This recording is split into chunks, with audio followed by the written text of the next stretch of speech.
Hi, this is Deborah Johnson, and this is the Middle School Social Studies Curriculum Overview for the third 9 weeks. So this should look familiar. This is the one-page overview that we do each 9 weeks during the horizontal meeting. So today we're going to go over a few of the things that are happening during the third 9 weeks for social studies. For our 7th grade Texas history, you'll see that during the third 9 weeks, we begin with early statehood, then continue on to the causes of the Civil War, and Reconstruction. In 8th grade U.S. history, we begin with uh, President Washington and the Federalist period, go through all the early presidents, the age of Jackson, westward expansion, and then finish up the 9 weeks with industrialization. As far as instructional consideration for 7th grade, we really need to make sure that we're keeping the focus on having the students make connections from one event to another, from one time period to another, and that they're understanding that at this point in history, Texas is now part of the United States. So from here on out, they're not doing just Texas history, they're really doing U.S. history. And as they look at the Civil War and Reconstruction, they need to focus not just on things that happened in Texas, but what was going on overall for the country. It's going to be real important that as students move from 7th grade into 8th grade, that they have a real strong foundation in Civil War and Reconstruction, because these are one of the last things that we teach in 8th grade before the STAR test. So the more our kids can know going from 7th grade to 8th grade, the better off. It's also important that your 7th grade teachers um, understand that this 9 weeks isn't just about the Civil War. There are also other units they have to teach, like Reconstruction, and there are some real specific things about Reconstruction that we have to teach. We have to talk about the 13th, 14th, and 15th Amendment, which we had discussed during the government unit, but now they're going to actually see where these amendments came into play, how they got passed, and the effect they had. They need to look at problems and the impact of Reconstruction, the social, political, and economic impact, and then how Reconstruction really led to westward expansion and some of the laws that were put into place. So there's a lot for our 7th grade history teachers to cover. So while they may be tempted to show a movie on the Civil War, and there are certainly a lot of great movies, they really don't have time to do that. That would be a better activity for maybe an after-school movie club, something that the kids could come do after school and not take out some of the precious time during the school day. For 8th grade, we need to continue to keep our focus on cause and effect relationships and making connections across time periods, just like I mentioned with 7th grade.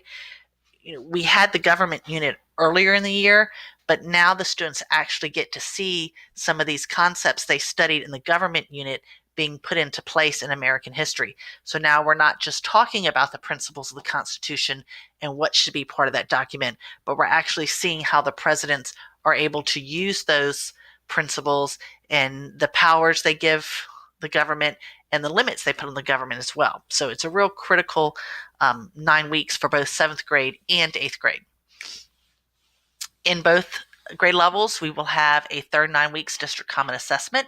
Texas history will consist of 30 multiple choice questions and 2 short answer questions, while 8th grade will just have 30 multiple choice questions. I do want to mention here that the 8th grade test covers the entire year.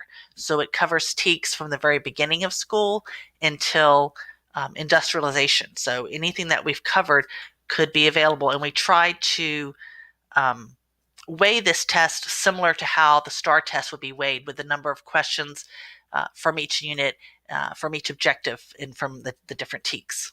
Okay. Both 7th grade and 8th grade have an AEA supplemental guide available for our AEA students to use. And both courses will have a writing prompt for their pre-AP GT students. Okay. The last thing I wanted to mention is a couple of upcoming trainings we have. The first one I'm really excited about. January 25th, we have a make and take workshop. This is really part 2. We did part 1 at District Staff Development. Region 4 came in and they worked with the teachers on how to set up stations in their classroom. The teachers went through the activities, they got to experience how stations would work. Now they actually get to come back and make the stations for their classroom. So Region 4 will be there with everything we need. Colored copies, laminating where it's necessary. They'll have everything for the teachers to actually come, cut out, make their stations, so they could go back to school the very next day ready to have stations based on this workshop. It's absolutely critical that our teachers register for this training because Region 4 is only going to bring them out of materials necessary for the number of teachers who sign up. Another important workshop is January 27th. This is the Region 4 Social Studies Conference. It is a Saturday.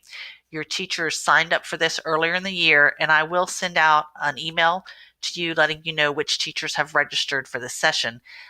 We ask that the teachers make a commitment, that they really look at their schedule and decide would they be able to give up this Saturday, because once they registered, we're going to be charged whether your teachers attend or not. And so it's real important that they go. If there's some kind of special circumstance where the teachers are not able to attend, if you know that in advance, we might be able to replace the teacher with another teacher.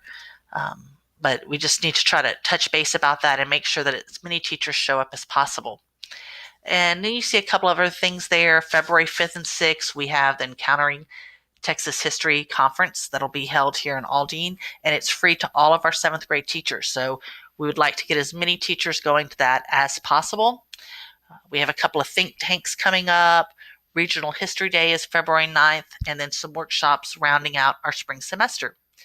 If you have any questions, please do not hesitate to contact me, and I will see you at the next horizontal meeting.